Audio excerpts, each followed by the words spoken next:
오늘은 7월 24일입니다. 오늘은 창세기 4장 22절. 신라 역시 두발가인을 낳았으니 그는 놋과 철과 모든 것을 만드는 자들의 선생이라. 두발가인의 누이는 나아마였더라. 오늘은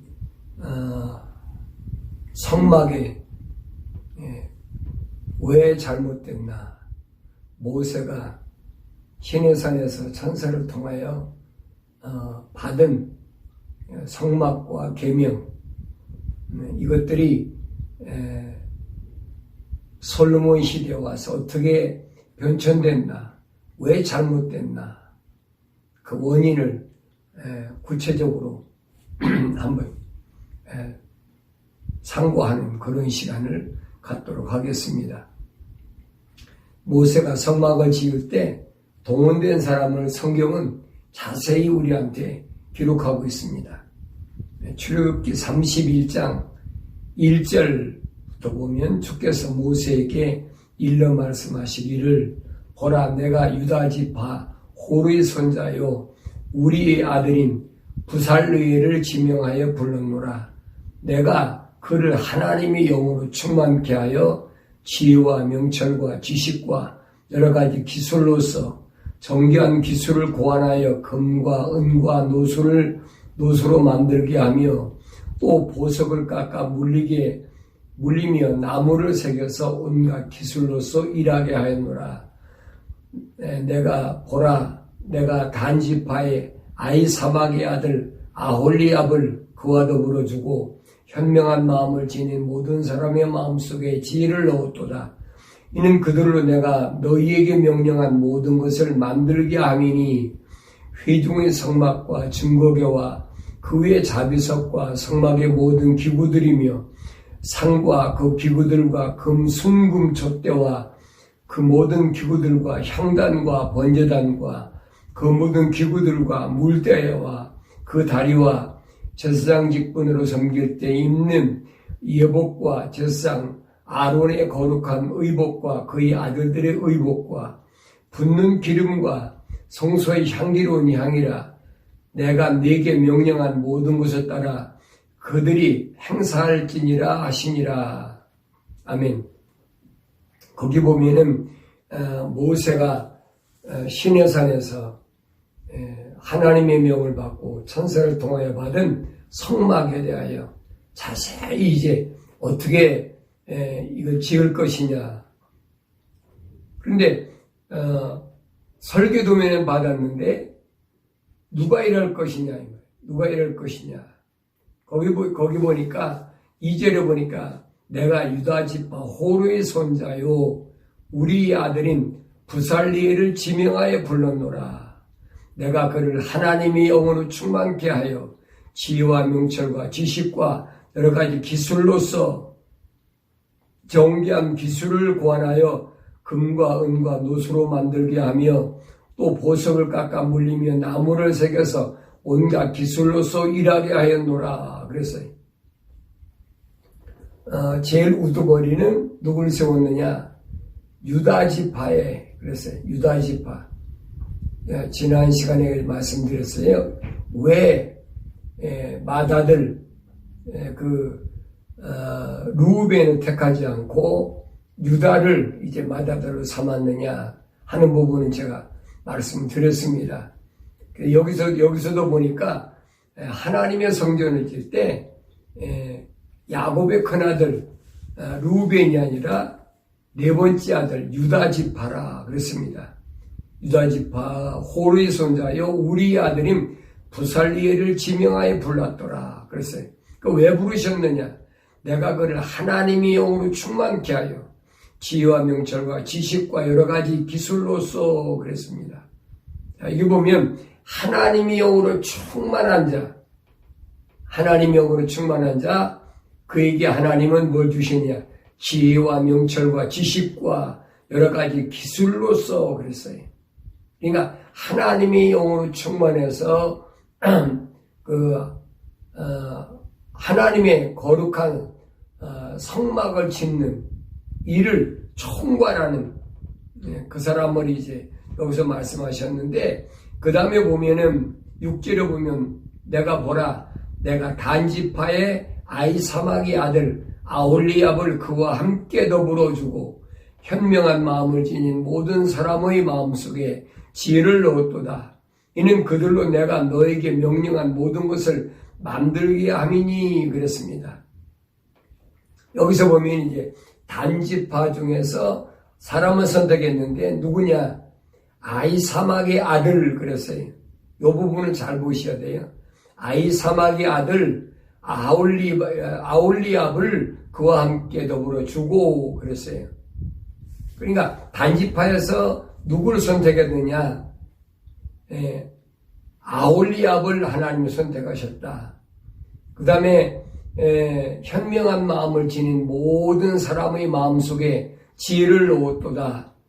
이는 왜 그랬느냐? 그들로 내가 너에게 명령한 모든 것을 만들게 하려 함이라 그랬어요. 그러니까 하나님의 거룩한 성막은 아무나 짓는 게 아니에요. 먼저 감독자가 누가 되느냐? 감독자가 여기서 보면은 유다지파의 그랬죠. 유다지파의 부살르엘 그랬어요. 그는 하나님으로 충만케 되어서 지혜와 명철과 지식과 여러 가지 기술을 다 다스릴 수 있는 그런 사람이라니. 그 사람만이 하나님의 성막을 지을 수 있다는 얘기. 자, 우리는 여기서 하나님의 성전을 짓는다는 이 의미를 잘 알아야 됩니다. 하나님의 성전. 바울은 고린도전서 3장 16절에서 너희 몸이 하나님의 성전인 것과 그랬죠. 너희 몸이 하나님의 성전이란 말은, 이 말은 무슨 말인가 하니, 여러분 바디를 가리킨 것이 아니에요. 육신을 가리킨 것이 아니에요.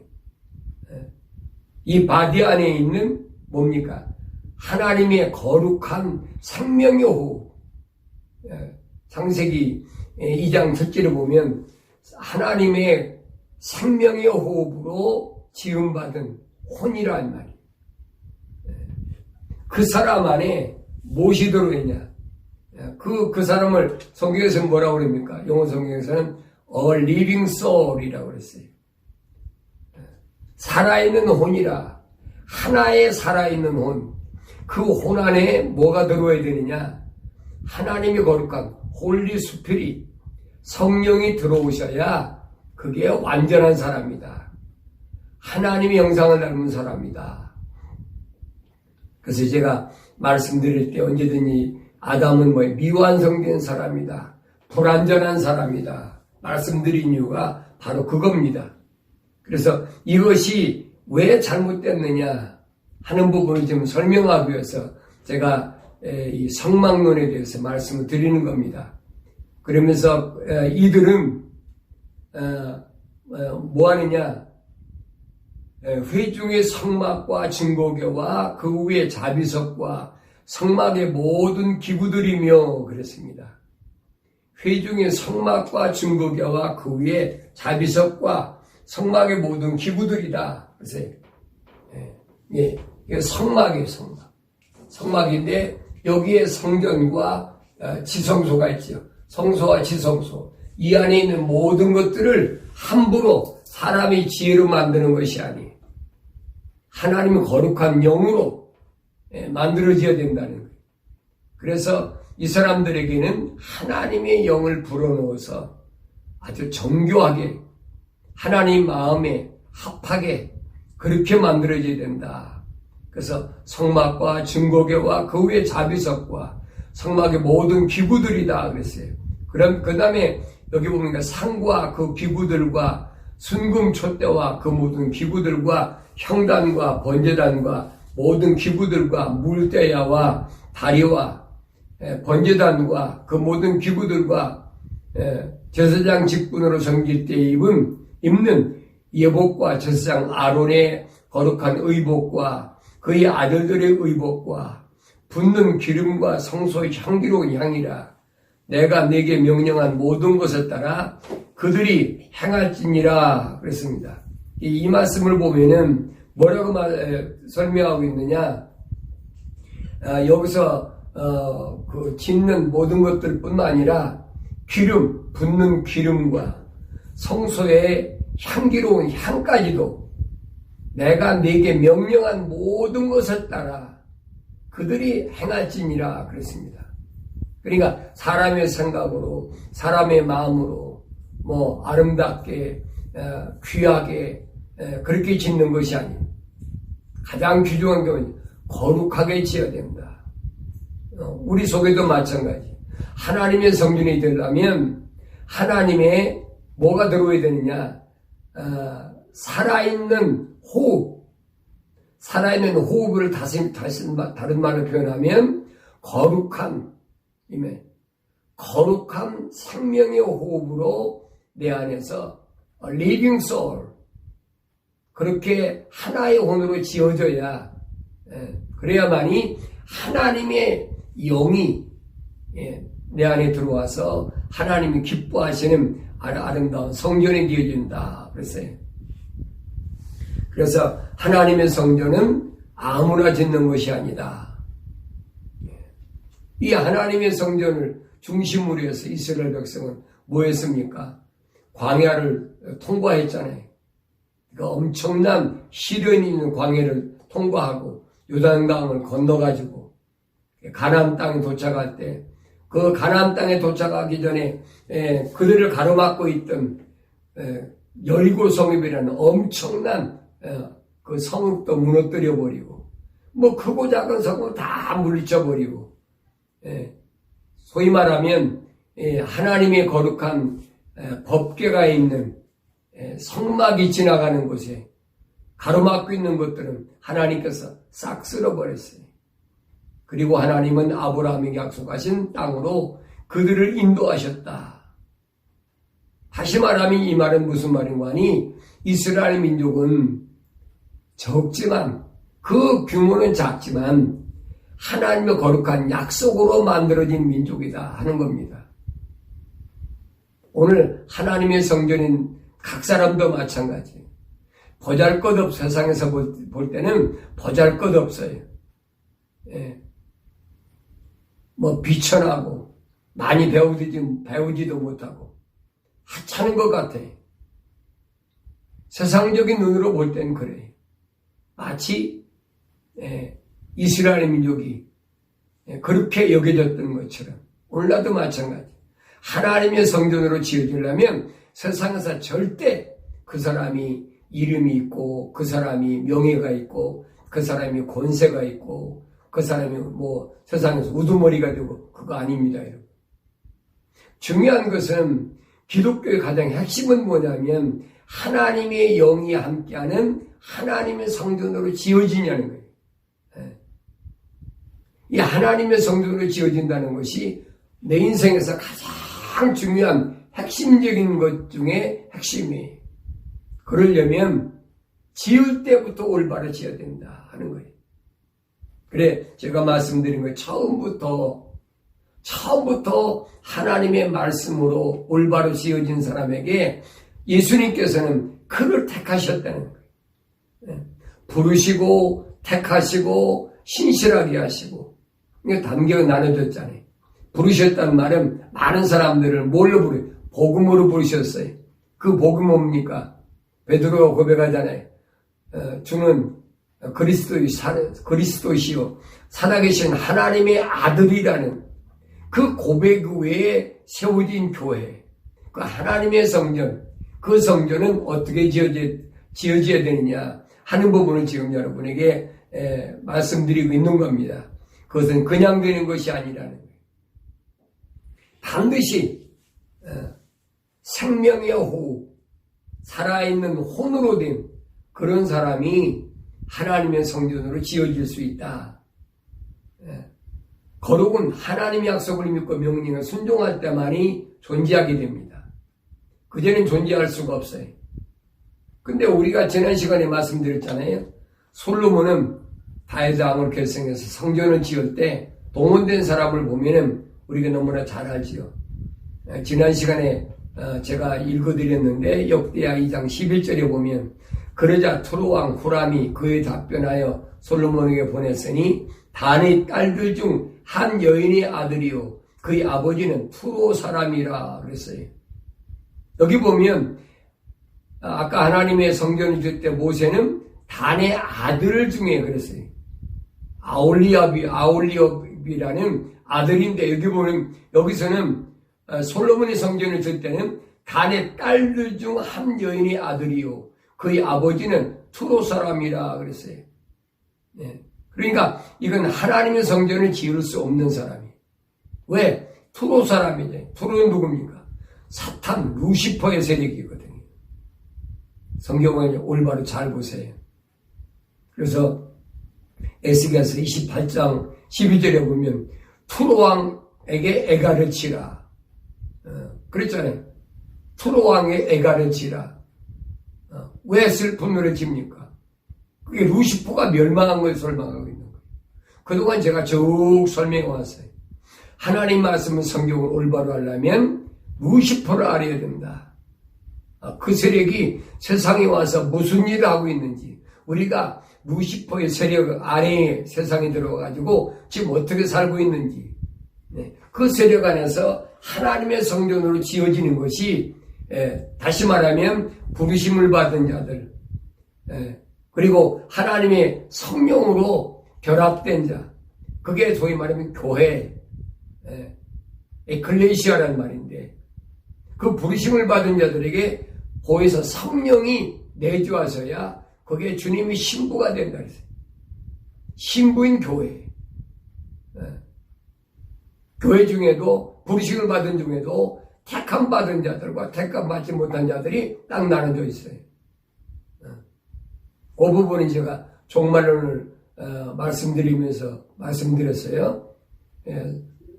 그 전 3년 반에 택함 받은 자들은 짐승표를 받지 않고, 그래서 짐승표를 받지 않고 주님의 신부로서 고난과 환난과 역경이 있더라도 어떤 일이 있어도 하나님의 약속을 믿고 하나님의 명령에 순종하는 자라야만이 주님의 신부로 올바로 지어줄 수 있다 그랬어요. 여기 보면은 단의 딸들 중 한 여인의 아들이요 그랬어요. 단의 아들이 아니에요. 단의 딸이지요. 그 누굴 기억하게 합니까? 이것은 에덴의 동산에 있던 하와를 우리가 기억하게 하지요. 그런데 이 여인이 누굴 낳느냐? 아들을 낳는데 아버지가 누구냐? 투로라, 투로. 이 투로의 아들이 누가 나왔습니까? 이 가인이잖아요. 여러분. 이게 얼마나 심각한 거 알아야 돼요. 그래서 창세기 4장 22절에 보면 그렇습니다. 신라 역시 두발 가인을 낳으니 그는 놋과 철과 모든 것을 만드는 자들의 선생이라. 두발 가인의 노인은 나아마라 그랬어요. 두발 가인. 이게 뭘 말하느냐? 바로 투로 왕이 그 후손입니다. 그래서 이들이 하나님의 성전을 짓는데 동원됐어요. 자, 17절에 보니까 솔로몬은 그의 아버지 다윗이 전에 이스라엘을 계수한 이후 이스라엘 땅에 있는 모든 타국인들을 계수하니 그들이 15만 3,600명이더라. 그가 그중 7만 명을 짐을 지는 자로 8만 명은 산에서 벌목하는 자로 정하고 3,600명은 백성들이 일하는데 감독자로 삼았더라 그랬어요. 그러니까 여기에 소위 말하는 솔로몬 성전 질 때 동원된 사람들은 전부 이방인들. 감독자도 누구 세웠습니까?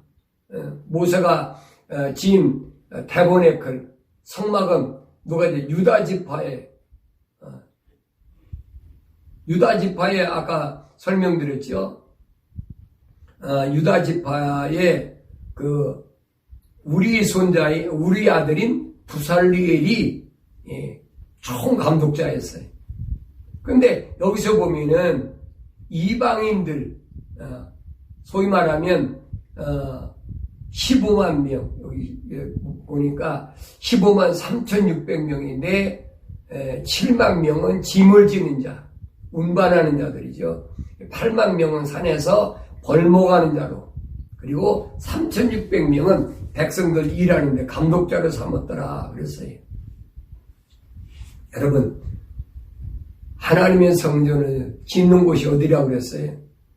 아브라함 때에 하나님께서 아들 이삭을 하나님께 믿음이 인정받아가지고 바쳤던 모리아산, 그곳을 이제 솔로몬의 아버지 다윗이 하나님께서 나타나신 곳, 그것이 어디냐? 여부스인이 오르나니 타작마당, 그 타작마당을 사서 하나님께 제단을 쌓던 곳이 바로 그곳입니다. 근데 그곳에 하나님의 성전을 짓는데 생각해 보세요. 얼마나 엉터리 같으니, 세상의 부귀와 영화로 뭔가 하나님의 거룩을 나타내려고 했다면 그건 천만의 말씀이에요. 그건 영 잘못된 거예요. 그러니 여러분이 그 말씀드리는 거예요. 세상 걸로 하나님의 어떤 것을, 거룩한 것을 나타내려고 하지 말아라. 그것은 잘못된 것이다. 네. 그래서 이 두발가인은 예술, 다시 말해 조각을 많이 한 사람이고, 그 다음에 이 가인의 후손 중에서 유발이라는 사람은 음악으로 사람들의 감성을 자극하는데 미혹하고 유혹하는 우두머리입니다. 그러니까 이런 부분을 잘 아셔야 돼요. 우리가 하나님께 예배드릴 때도 음악으로 예배드릴 때 이게 하나님이 받으실 음악인가, 아니면 하나님 받지 않으시는 사탄 마귀가 좋아하는 음악인가, 이걸 구별할 줄 알아야 돼. 오늘날 벌써 예배당에 모여가지고 별의별 다 하잖아요. 하나님께 예배드린다 그러면서 음악에 대해서 제가 언젠가 한번 여러분에게 말씀드렸습니다. 앞으로 또 말씀드릴 기회가 있으면 또 말씀드리겠습니다만, 음악이라고 다 음악이 아니에요. 그걸 하셔야 돼요. 하나님이 받으시는, 기뻐 받으시는 음악, 사탄을 찬양하는 음악, 두 가지예요. 근데 이 세상에서는 하나님께 영광이 돌리는 음악보다는 루시퍼, 사탄이 세상을 지배하니까 루시퍼를 찬양하는 음악이 훨씬 많다는 거예요. 그 사람들이 마음을, 감성을 자극하는데도 그 음악이 동원되잖아요. 근데 그걸 모르고 우리는 막 집회한다고, 부흥회한다고 그러면서 막 사람들을 음악으로 자극하고 뭐 별짓 다 하잖아요. 그게 과연 하나님 받으시는 음악이냐? 되게 우리가 찬송가에 기록된 것들을 보면 16세기 소위 말해 클래식 음악, 그 후에도 이제 17세기, 18세기, 19세기에도 보면 많은 음악들이 있는데, 그 음악들은 거의 다가 세상 음악이에요. 세상 음악에다가 거기다가 가사만 각 찍어 붙였어요. 심지어는 여러분, 그 찬송가에 88장 같은 건 여러분, 그 댄스 음악이 캉캉이잖아요. 거기다가 가사만 붙여갖고 하나님을 찬양한다고. 이게 얼마나 여러분 유치하고 추잡하고 더러운 일인가 생각해 보세요.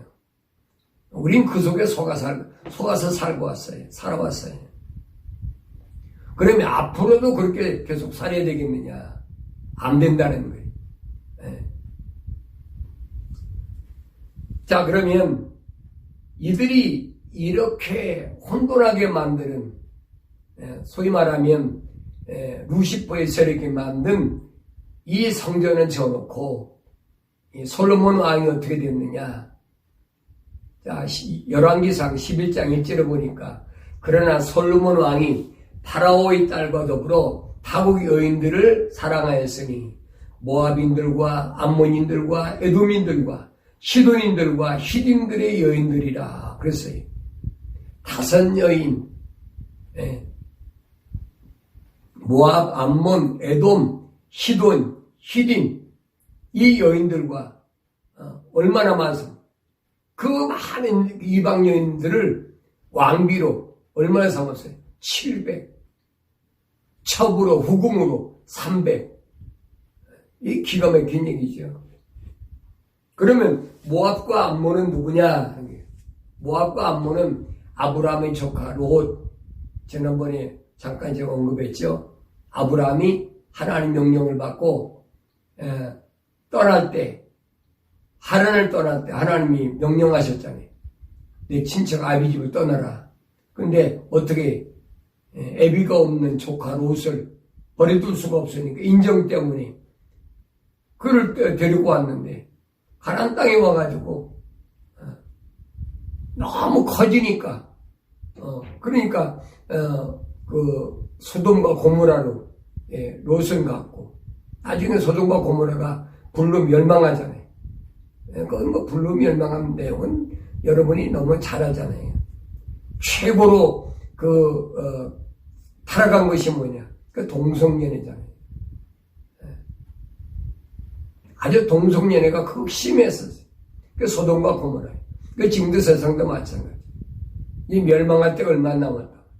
그때 롯이 천사를 통해서 끄집어내서 소돔과 고모라에 나와가지고 소알성으로 도망왔잖아요. 도망와서 그 다음에 무서우니까 산에 굴속에 들어가서 두 딸과 함께 있다가 두 딸이 생각했더니 야 우리 아버지가 이렇게 혼자 남자는 혼자인데 그 두 딸도 뭐 소돔과 고모라에서 음란밖에 배운 게 없어요. 그러니까 아버지에게 술 취하게 해놓고 큰 딸이 들어가서 근친상간하고 작은 딸이 들어가서 근친상간하고 그래서 큰 딸이 낳은 아들이 누구냐? 그게 모압 족속이에요. 그 작은 딸이 낳은 아들이 누구냐? 그게 암몬 족속이란 말이에요. 그 다음에 에돔이는 누구냐? 에돔이는 야곱의 형 에서가 있죠. 하나님께 선택받지 못한 에서의 후손.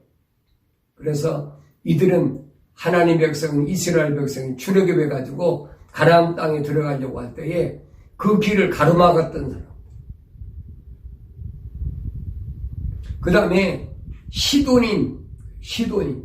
시돈이라 하면 여러분들이 잘 이해가 안 될 거예요. 이 시돈이는 누굴 가리키냐면 말하자면 그 여러분 아합왕 있죠. 엘리야 시대의 아합왕. 아합왕의 부인이 누구예요? 이세벨이잖아요. 이세벨이 누굽니까? 이게 시돈 옛 바알의 딸이라 성경에 있는 그랬어요. 그러니까 이 옛 바알의 딸들과 더불어 거기서 왕비도 삼고 후궁도 삼고 그 다음에 히딘이라 하세요. 마지막 히딘. 가나안 족속 히딘은 누굴까? 자, 노아가 저주받은 함의 넷째 아들. 제가 노아 설명할 때 말씀드렸지요. 노아에게는 세 아들이 있는데 큰 아들이 야벳, 둘째가 함, 셋째가 셈입니다.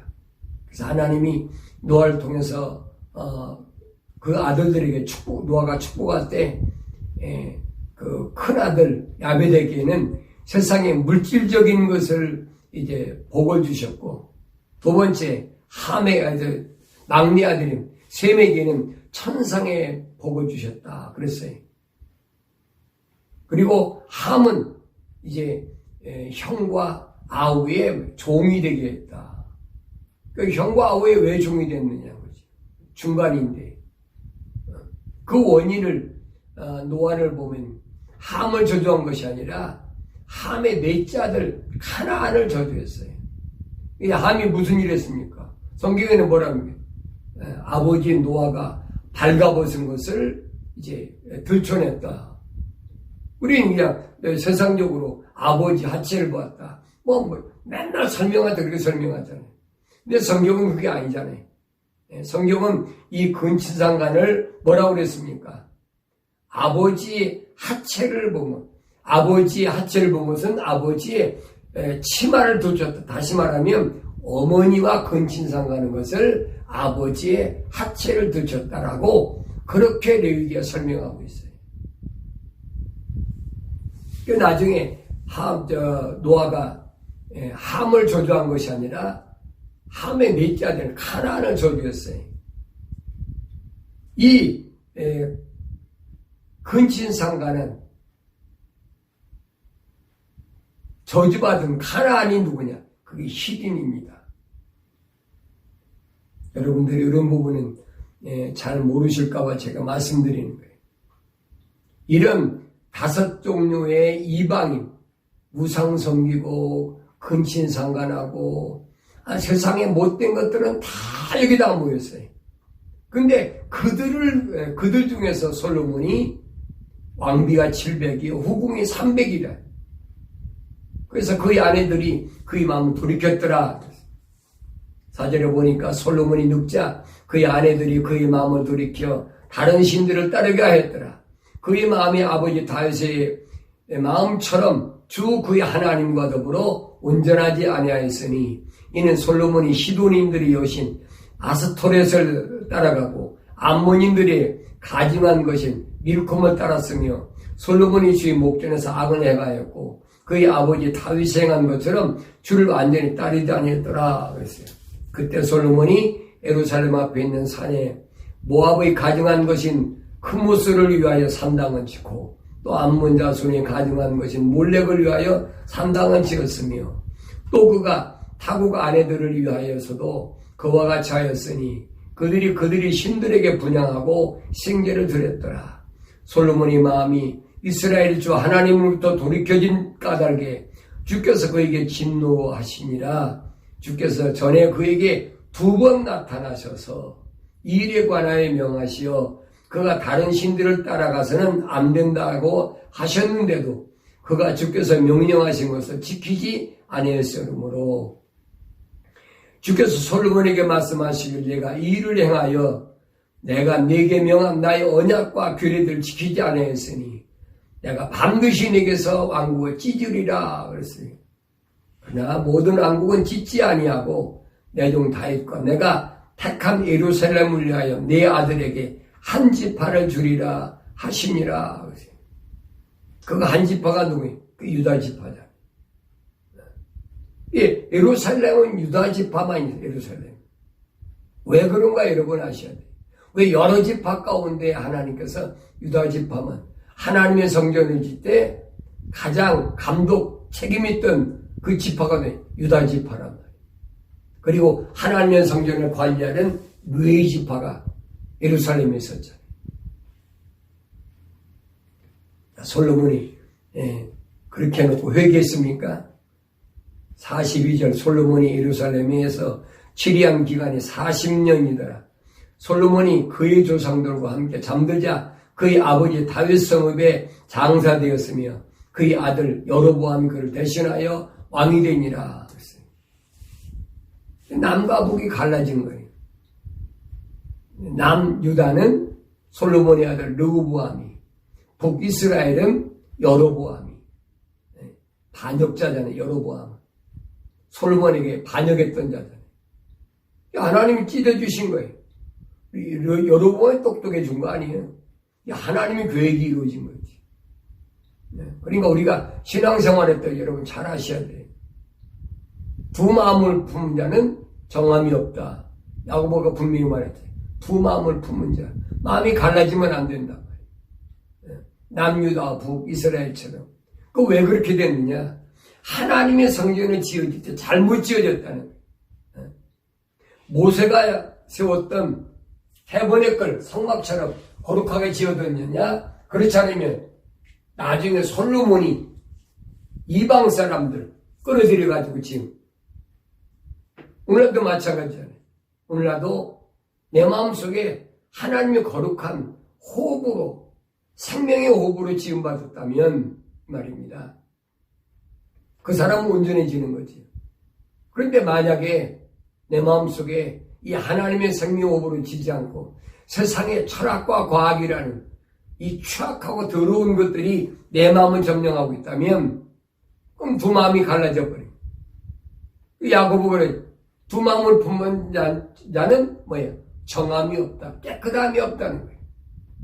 그 사람은 흠과 점이 없는 것이, 흠과 점이 없어야 되는데 그 온전한 교회가 세워지지 못하는 거예요. 이게 얼마나 심각한 얘기냐 하는 부분을 여러분에게 말씀드린 겁니다. 그래서 제가 창세기 1장 1절 여러분에게 처음에 강의할 때 말씀드렸죠. 태초에 하나님이 하늘과 땅을 창조하시니라. 2절에 보니까 땅은 형체가 없고 공허하며 어둠이 기쁨이 표면에 있으며 하나님의 영은 물들이 표면에 거하시니 거니시더라. 땅은 형체가 없고 하나님이 창조하신 하나님의 동사는 안 보여. 그 다음에 공허한 것만 남아요. 공허한 땅, 다시 말하면 루시퍼가 떨어진 땅. 루시퍼, 하나님을 반역하던 반역의 세력, 피조물이 감히 창조주 하나님을 반역하던 세력, 그 세력이 차지하고 있는 그 땅을 보니까 공허하다. 가득 채워지질 않아. 가져도 만족이 없어요. 이 세상은 만족이 없어요. 명예를 가져도, 권력을 가져도, 또 부를 가져도 만족이 없네. 이게 공허하다는 공허. 아무리 많이 가져도 공허한 거예요. 그게 이 세상이. 그러다 보니까 왜 그러느냐? 어두움이, 기쁨이 표면에 있다. 그랬어요. 어둠이 있기 때문에 만족이 없는 거예요. 어둠에서는 절대 만족이 없어요. 그러니까 내 안에 생명이 비친 예수가 들어왔을 때만이 내가 어느 곳에 가든지 만족이 있는 거예요. 우리 뭐 찬양하지. 초가상가도 나는 만족하네. 그거 무슨 말이? 그 말이 되는 얘기입니까? 아니 고대광식 높은 집이 맨션에 산다면 만족한다고 그러지만 초가상가는 어떻게 만족합니까? 왜? 거기는 빛이 있기 때문에 거기만 만족이 있다는 거예요. 그래서 하나님의 영은 물들의 표면에 거니시니라. 물들의 표면. 이 물은 뭘 가리키느냐? 계시록 16장 5절은 물의 천사, 타락하지 않은 물의 천사와 하나님 동행하셨다. 이 부분을 우리가 올바로 잘 아셔야 됩니다. 그래서 요한계시록에 가면 마지막 때 요한계시록 11장 1절 또 내게 지팡이 같은 갈대를 주며 그 천사가 가 서서 말하기를 일어나서 하나님의 성전과 제단과 그 안에서 경배하는 자들을 측량하라 그랬어요. 성전과 제단과 그 안에서 경배하는 자들. 이게 뭘 가리킵니까? 모세가 하나님의 그 성막을 받았을 때 올바로 지어진 그 성전과 제단, 그 안에 경배하는 자들, 그 안에서 경배하는 자들을 측량한다 그랬어요. 그러니까 이 성전과 제단은 뭘 가리키는 거 아니? 이게 성전이고 이게 제단이에요. 이게 측량하라는 거예요. 잣대로 재라는 거예요. 근데 어떻게 되냐? 성전 밖 마당 뜰은 남겨두고 측량하지 말라. 성전 밖 마당은 놔두라는 얘기예요. 성전만 측량하고 경배한 자들만 이 밖에 있는 것들은 측량하지 말라. 왜 그러느냐? 이는 그것을 이방인들에게 주었으며 그들이 42달 동안 그 거룩한 도성을 발 아래 짓밟을 것이기 때문이라. 그 거룩한 하나님의 성전을 짓밟아버린다. 그게 언제입니까? 후 3년 반이다. 후 3년 반. 이런 말씀드리잖아요. 1003년 반은 뭐 하는 때냐? 교회, 다시 말해 하나님의 신부인 교회를 하나님께서 알고가 쭉쭉 나누시는 기간이라면 후 3년 반은 하나님께서 선택한 이스라엘 백성, 이스라엘 백성을 하나님께서 측량하신다. 그래서 그들을 둘로 나누는데 첫째는 성전에서 경배하는 자들, 둘째로는 성전 뜰에 있는 이것들은 이방인들에게 내줘가지고 42달 동안 그들이 짓밟게 해버린다. 그때는 여러분 666 짐승표를 강제적으로 받아야 돼. 이 부분 앞으로 제가 다시 한번 구체적으로 더 말씀을 드리도록 하겠습니다.